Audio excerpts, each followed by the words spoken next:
Hello friends, welcome to Greno academy, changing the way of learning. I hope आप अच्छे होंगे, स्वस्थ होंगे। आज का यह वीडियो साइंस क्वेश्चन सीरीज का 8वां वीडियो है। अगर आपने प्रीवियस वीडियो नहीं देखा है तो आप हमारी प्लेलिस्ट में जाके देख लीजिएगा, आपके लिए अवश्य फायदेमंद होंगे। आज के इस वीडियो में हम साइंस के कुछ इंपॉर्टेंट क्वेश्चन को डिस्कस करेंगे और उस क्वेश्चन से जुड़े सभी इंपॉर्टेंट फैक्ट भी क्लियर करेंगे। तो आइए चलते हैं। आज का पहला क्वेश्चन है, यदि सभी कण समान वेग से आगे बढ़ रहे हैं तो किस कण में अधिकतम संवेग होगा? ऑप्शन ए इलेक्ट्रॉन, या ऑप्शन बी प्रोटॉन, या ऑप्शन सी न्यूट्रॉन, या ऑप्शन डी अल्फा कण। इस क्वेश्चन का करेक्ट आंसर कौन सा होगा? इस क्वेश्चन में दिया गया है ऑप्शन इलेक्ट्रॉन, प्रोटॉन, न्यूट्रॉन और अल्फा कण। वेग तो सभी का समान है, हमें निकालना है संवेग किसका अधिकतम होगा। संवेग का फॉर्मूला होता है मोमेंटम P इक्वल टू होता है m इंटू v, यानी v समान है तो डिपेंड किस पे करेगा? मास पे, यानी द्रव्यमान जिसका ज्यादा होगा उसका संवेग ज्यादा होगा। तो इन चार ऑप्शन में सबसे ज्यादा द्रव्यमान किसका होता है? अल्फा कण का, यानी ऑप्शन डी इसका करेक्ट आंसर होगा। अल्फा कण 2He4 होता है, यानी इसमें प्रोटॉनों की संख्या कितनी होगी? 2, और न्यूट्रॉनों की संख्या कितनी होगी? ये भी 2 होगी। तो इसमें 2 प्रोटॉन है, इस वजह से इसका द्रव्यमान ज्यादा होगा। तो इस क्वेश्चन का करेक्ट आंसर कौन सा होगा? ऑप्शन डी, यानी इन सभी कणों में से अल्फा कण का संवेग सबसे ज्यादा होगा यदि सभी समान वेग से गति कर रहे हो तो आइए नेक्स्ट क्वेश्चन देखते हैं। क्वेश्चन नंबर 2 है, 0.04 किलोग्राम के एक गोली 100 मीटर प्रति सेकंड की वेग से 10 किलोग्राम के बड़े लकड़ी में दागी जाती है, इस प्रणाली का अंतिम वेग होगा। ऑप्शन है ऑप्शन ए 1.5 मीटर पर सेकंड, ऑप्शन बी 0.39 मीटर पर सेकंड, या ऑप्शन सी 0.039 मीटर पर सेकंड, या ऑप्शन डी 0.25 मीटर पर सेकंड। इस क्वेश्चन का करेक्ट आंसर कौन सा होगा? आइए इस क्वेश्चन को पहले हम सॉल्व करते हैं, फिर देखते हैं इस क्वेश्चन का करेक्ट आंसर कौन सा होगा। मान लीजिए एक गोली यानी बुलेट है जिसका द्रव्यमान कितना है? 0.04 kg, और ये किस में दागी जाती है? एक लकड़ी में, और लकड़ी का द्रव्यमान कितना है? इसका द्रव्यमान है 10 किलोग्राम, यानी यह गोली इसके अंदर जाएगी तो कुछ इस प्रकार। तो इस क्वेश्चन में पूछ क्या रहा है? इस क्वेश्चन में पूछ रहा है अंतिम वेग, यानी अभी तो इस गोली का स्पीड है 100 मीटर पर सेकंड, यानी जब इसके अंदर चली जाती है तो इसका वेग कितना रहेगा वो हमें v निकालना है। तो हमें पता है वेग तो यहां भी होगा कुछ ना कुछ, और जब गोली दागी जाती है तब भी कुछ ना कुछ वेग होगा। तो संवेग संरक्षण से यहाँ पे वेग है 100 मीटर पर सेकंड, और द्रव्यमान कितना है? 0.04। इस गोली का द्रव्यमान 0.04 मीटर है। तो यहां से इनिशियल संवेग कितना हो जाएगा? 0.04 इंटू 100, और यहाँ पे कितना द्रव्यमान हो जाएगा? क्योंकि लकड़ी का भी द्रव्यमान है तो ये हो जाएगा 10 प्लस 0.04, और वेलोसिटी हमें निकालना है v। तो यहां से कितना हो जाएगा? जब हम इसको सॉल्व करेंगे तो ये तो कट जाएगा, ये होगा 4 और ये होगा 10.04 v। तो यहां से v कितना आ जाएगा? ये v आएगा 4/10.04, और ये किसके बराबर होगा? 0.39 मीटर पर सेकंड के। तो इस क्वेश्चन का करेक्ट आंसर कौन सा होगा? इस क्वेश्चन का करेक्ट आंसर होगा option B. Option B is correct answer. इस क्वेश्चन का करेक्ट आंसर होगा ऑप्शन बी। आइए नेक्स्ट क्वेश्चन देखते हैं। प्रश्न नंबर 3 है, दांतों की बड़ी छवि देखने के लिए दांत चिकित्सक द्वारा किस प्रकार के दर्पण का उपयोग किया जाता है? उत्तल दर्पण का, अवतल दर्पण का, समतल दर्पण का, या ऑप्शन डी इनमें से कोई नहीं। दंत चिकित्सक दांतों की बड़ी छवि देखने के लिए किसका उपयोग करते हैं? अवतल दर्पण का। अवतल दर्पण का ही क्यों करते हैं? अवतल दर्पण का इसलिए करते हैं, अगर वस्तु को हम फोकस और ध्रुव के मध्य रखेंगे तो इसका प्रतिबिंब कहाँ बनेगा? दर्पण के पीछे बनेगा। और कैसा बनेगा? वस्तु से बड़ा बनेगा। बड़ा देखने के लिए वस्तु को दंत चिकित्सक अवतल दर्पण का प्रयोग करते हैं। आइए नेक्स्ट क्वेश्चन देखते हैं। प्रश्न नंबर 4 है, एक वस्तु विराम से चलकर अपने 8वें सेकंड में 150 मीटर की दूरी तय करती है, तो वस्तु का त्वरण होगा। ऑप्शन ए 20 मीटर पर सेकंड स्क्वायर, या ऑप्शन बी 10 मीटर पर सेकंड स्क्वायर, या ऑप्शन सी 15 मीटर पर सेकंड स्क्वायर, या ऑप्शन डी 12 मीटर पर सेकंड स्क्वायर। इस क्वेश्चन का करेक्ट आंसर कौन सा होगा? आइए देखते हैं। nवें सेकंड में चली गई दूरी Sn बराबर होता है हाफ a इंटू 2n-1। तो इस क्वेश्चन में 8वें सेकंड में चली गई दूरी कितना है? Sn 150 है, और हमें त्वरण यानी 1 निकालना है। 2 इंटू यहां से n का वैल्यू कितना है? 8वें सेकंड यानी 8। बस यहां से कितना आ जाएगा? 8 दूना 16 माइनस 1 15 हो जाएगा। a यहां से हो जाएगा 150। 15 से इसको काट देंगे, कितने बार में चला जाएगा? 10 बार में। और ये कितना हो जाएगा? a बराबर यहां से आ जाएगा 20 मीटर पर सेकंड स्क्वायर। तो इस क्वेश्चन का करेक्ट आंसर कौन सा होगा? Option A is correct answer. तो इस फॉर्मूले को भी नोट करके रखिएगा।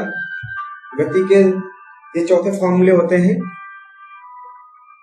आइए नेक्स्ट क्वेश्चन देखते हैं। क्वेश्चन नंबर 5 है, ध्वनि का लाउडनेस किस गुण पर निर्भर करती है? ऑप्शन ए है पारत्व यानी स्पीच पे, ऑप्शन बी एम्पलीट्यूड आयाम, या ऑप्शन सी वेलोसिटी वेग, या ऑप्शन डी तरंगदैर्घ्य वेवलेंथ। ध्वनि का लाउडनेस आयाम पे निर्भर करती है। जितना ज्यादा लाउडनेस होगा उतना उसका ज्यादा एम्पलीट्यूड होगा। तो इस क्वेश्चन का करेक्ट आंसर कौन सा होगा? Option B. ध्वनि किस प्रकार की तरंगे होती है? ध्वनि यांत्रिक अनुदैर्घ्य तरंगे होती है। यांत्रिक तरंगे वे तरंगे होती हैं जिसे चलने के लिए किसी माध्यम की जरूरत होती है। तो ध्वनि को किसी माध्यम की जरूरत होती है चलने के लिए, क्योंकि ध्वनि वैक्यूम में नहीं चलती है। ध्वनि की स्पीड सॉलिड में सबसे ज्यादा, फिर उससे कम तरल में यानी लिक्विड में, और फिर उससे कम गैस में। यानी ध्वनि की चाल ठोस में सबसे ज्यादा होगी और गैस में सबसे कम। तो ध्वनि की चाल ठोस में सबसे ज्यादा होगी, उससे कम होगा द्रव में, और सबसे कम होगा गैस में। Speed of sound in solid, ठोस में ध्वनि की चाल होती है लगभग 6000 मीटर पर सेकंड, जबकि लिक्विड में स्पीड कितनी होती है? ये लगभग 1500 मीटर पर सेकंड होती है, और गैस में साउंड की स्पीड होती है 340 मीटर पर सेकंड। तो इस पॉइंट को भी आप नोट करके रखिएगा, एग्जाम पॉइंट ऑफ व्यू से इंपॉर्टेंट है। आइए नेक्स्ट क्वेश्चन देखते हैं। क्वेश्चन नंबर 6 है, किस कारण हमें आकाश का रंग नीला प्रतीत होता है? ऑप्शन ए प्रकाश का अपवर्तन, या ऑप्शन बी प्रकाश का विक्षेपण, या ऑप्शन सी प्रकाश का विवर्तन, या ऑप्शन डी प्रकाश का प्रकीर्णन। तो इस क्वेश्चन का करेक्ट आंसर होगा option D. Option D is correct answer. प्रकाश का प्रकीर्णन के कारण ही आकाश का रंग नीला प्रतीत होता है। प्रकाश का प्रकीर्णन यानी स्कैटरिंग ऑफ लाइट। जब प्रकाश किसी ऐसे माध्यम से गुजरता है जिसमें धूल तथा अन्य पदार्थों के अत्यंत सूक्ष्म कण होते हैं, तो उनके द्वारा प्रकाश की सभी दिशाओं में प्रसारित यानी फैल जाता है। इसी घटना को प्रकाश का प्रकीर्णन कहते हैं। प्रकाश का प्रकीर्णन यानी scattering directive reverse proportional to होती है वेवलेंथ की, यानी जिस प्रकाश की तरंगदैर्घ्य सबसे ज्यादा होगी उसकी स्कैटरिंग यानी बिखराव उसका सबसे कम होगा। नीले रंग का तरंगदैर्घ्य क्या होता है? सबसे कम होता है, तो इसका स्कैटरिंग कितना होगा? सबसे ज्यादा होगा। और लाल रंग लाल रंग की तरंग दैर्घ्य वेवलेंथ सबसे ज्यादा होती है, तो इसका स्कैटरिंग सबसे कम होगा। तो इस पॉइंट को भी आप नोट करके रखिएगा, एग्जाम पॉइंट ऑफ व्यू से इंपॉर्टेंट है। बड़ी और प्राकृतिक वस्तुओं के रंग अगर किसी एक क्वेश्चन में पूछे जाते हैं तो इसका आंसर होगा प्रकीर्णन। इस पॉइंट को भी आप नोट करके रखिएगा। आकाश का नीला रंग दिखाई देना रेले प्रकीर्णन का उदाहरण है।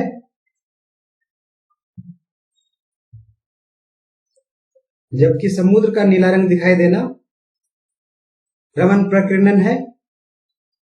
समुद्र का नीला रंग रमन प्रकीर्णन।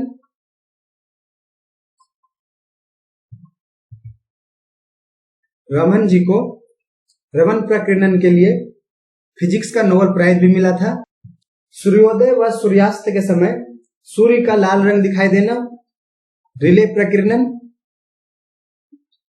और बादल तथा कोहरे का सफेद रंग दिखाई देना मी प्रकीर्णन है। आकाश का नीला रंग दिखाई देना रिले प्रकीर्णन, समुद्र का नीला रंग दिखाई देना रमन प्रकीर्णन, सूर्योदय व सूर्यास्त के समय सूर्य का लाल रंग दिखाई देना रिले प्रकीर्णन, बादल तथा कोहरे का सफेद रंग मी प्रकीर्णन। तो इस पॉइंट को आप नोट करके रखिएगा, एग्जाम पॉइंट ऑफ व्यू से इंपॉर्टेंट है, कहीं से भी क्वेश्चन आ सकते हैं। सबसे इंपॉर्टेंट यह है समुद्र का नीला रंग दिखाई देना रमन प्रकीर्णन। रमन जी को भौतिक का नोबेल पुरस्कार भी मिला था 1930 ईस्वी में। आइए नेक्स्ट क्वेश्चन देखते हैं। क्वेश्चन नंबर 7 है, एक कण एक समान गोलाकार गति में घूम रहा है जिसकी गति यानी वेलोसिटी v है और वृत्ताकार पथ की त्रिज्या रेडियस r है, तो कण का त्वरण होगा ऑप्शन ए r²/v, ये ऑप्शन बी v/r², ये ऑप्शन सी v²/r, या डी v/r। तो इस क्वेश्चन का करेक्ट आंसर होगा option C. Option C is correct answer. एक कण है जो वृत्तीय गति कर रही है जिसका वेलोसिटी v है और वृत्त की त्रिज्या है r, तो यहां से त्वरण होगा a होगा v²/r, यानी त्वरण एक्सीलरेशन। एक्सीलरेशन किस पे डिपेंड करती है? अगर किसी वस्तु की स्पीड बढ़ेगी या स्पीड घटेगी या डायरेक्शन चेंज होगी, त्वरण पर प्रभाव पड़ता है। तो इस पॉइंट को आप नोट करके रखेगा, एग्जाम पॉइंट ऑफ व्यू से इंपॉर्टेंट है। यूनिट से भी हम इस क्वेश्चन को कर सकते थे, लेकिन हमें पता होनी चाहिए जब कोई वस्तु वृत्तीय गति करती है तो उसका एक्सीलरेशन कितना होता है, यानी त्वरण v²/r। आइए नेक्स्ट क्वेश्चन देखते हैं।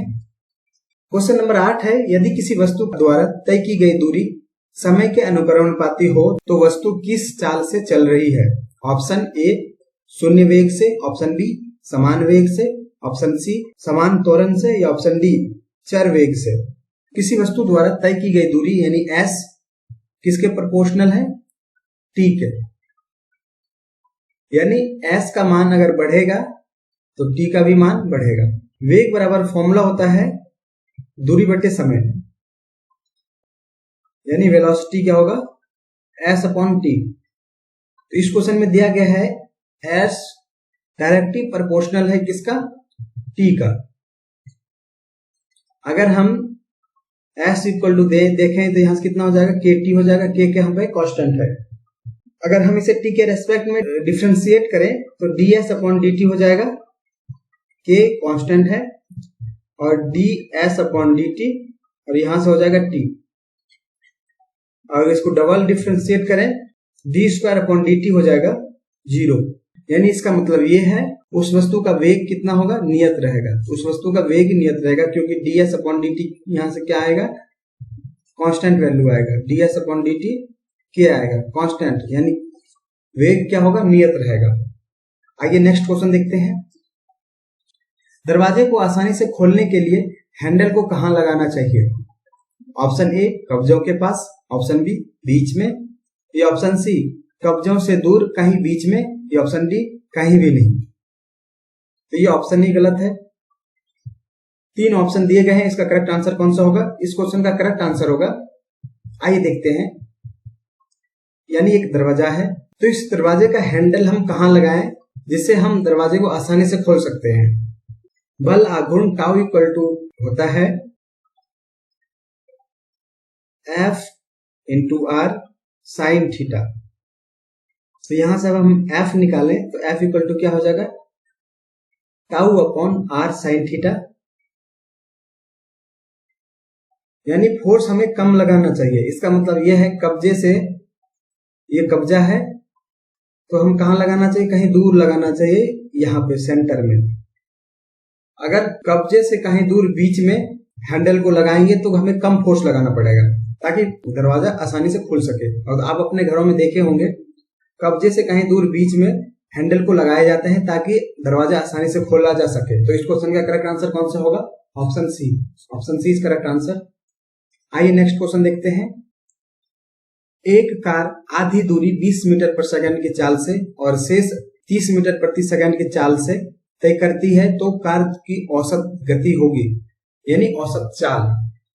ऑप्शन ए है 20 मीटर पर सेकंड, या ऑप्शन बी 24 मीटर पर सेकंड, या ऑप्शन सी 36 मीटर पर सेकंड, या ऑप्शन डी 48 मीटर पर सेकंड।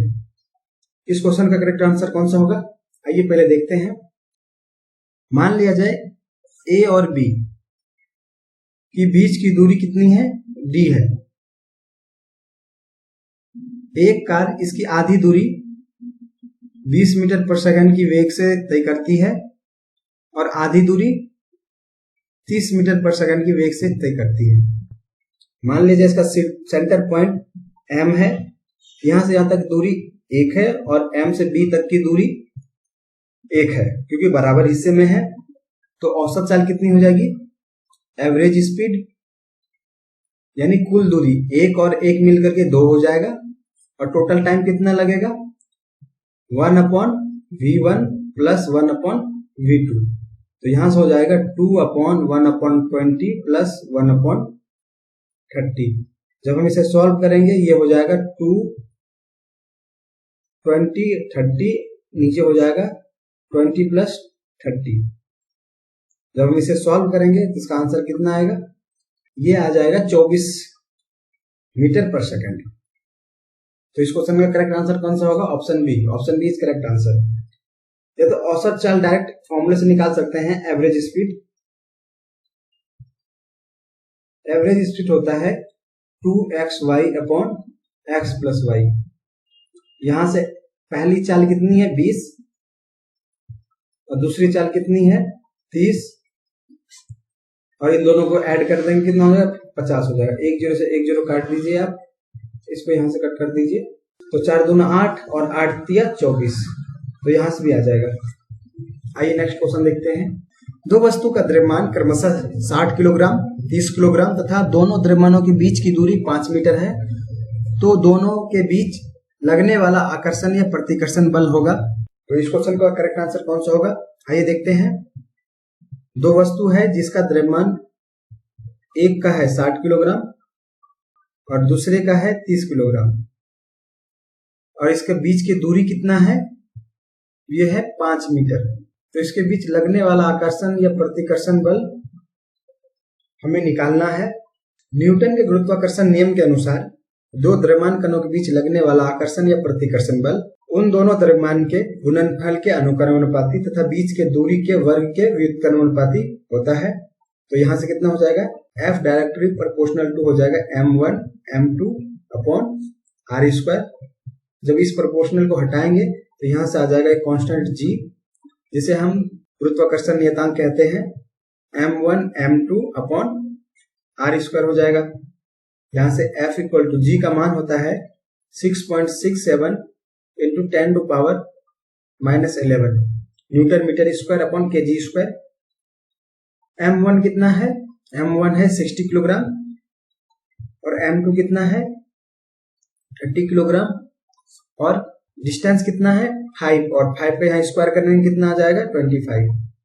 बस इसे सॉल्व कर देना है और आंसर आ जाएगा यहाँ से 60 इंटू 30 अपॉन 25। 5 से इसे कट कर लीजिए, 5 बार में उसको करेंगे तो कितना आएगा 6 बार में, और इसको जब हम यहाँ से कट करेंगे कितना आएगा 12 बार में, यानी हो जाएगा 12 6 72 6.67 इंटू 10⁻11। जब इसे हम सॉल्व करेंगे तो ये आएगा 48072 इंटू 10⁻11